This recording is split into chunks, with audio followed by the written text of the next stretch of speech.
उम्मीद है कि सब दोस्त माशाल्लाह बिल्कुल ठीक तो खैरियत नाल होणगे।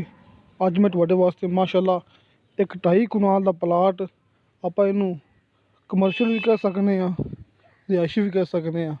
2.5 कनाल दा प्लाट कमर्शियल भी, रिहायशी भी, ज़राई भी, क्योंकि फ़िलहाल मालकां ने इहदे ते बरसन काश्त कीती हुई है कि रिहायशी भी है, कमर्शियल भी है, ज़राई भी है।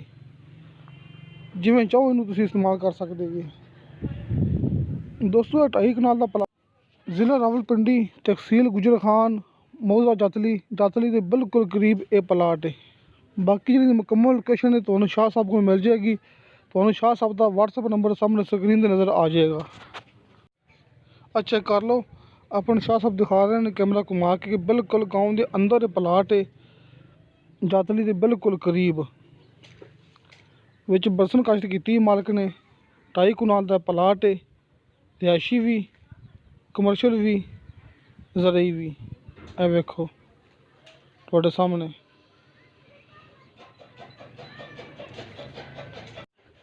फ्रंट तो इहदे गंदम काश्त की हुई है तो बैक साइड तो इहदे बरसन काश्त की हुई है। दोस्तों उही शाह साहब ने जिहड़े कि मैं तुहानूं भरावां नूं दसदा हुंदा, उन्होंने अपना एक चैनल बनाया है शाह जी प्रॉपर्टी नामा। मैनू मूवी सेंड करते होंगे ने तो शाह साहब का जो चैनल का लिंक है वह भी तुहानूं इस मूवी की डिस्क्रिप्शन में मिल जाएगा। दोस्तों इन्हें 10 लाख रुपया पर कनाल की कीमत है, 10 लाख रुपया पर कनाल।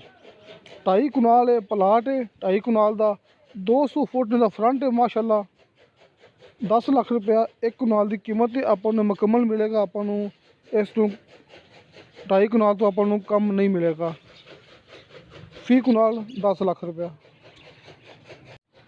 बाकी दोस्तों कीमत होंगी जगह के हिसाब नाल, क्योंकि तुहाडे सामने तुहानूं परती पाने की भी जरूरत नहीं हैगी।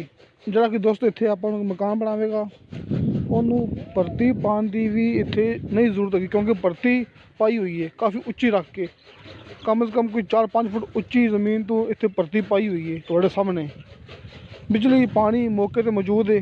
सिर्फ एक जी गैस हैगी है वो शाह साहब का कहना है कि 1 किलोमीटर पिछे हैगी है गैस, इत्थे आ रही है अन करीब पहुँच जाएगी। फिलहाल 1 किलोमीटर पिछे गैस है।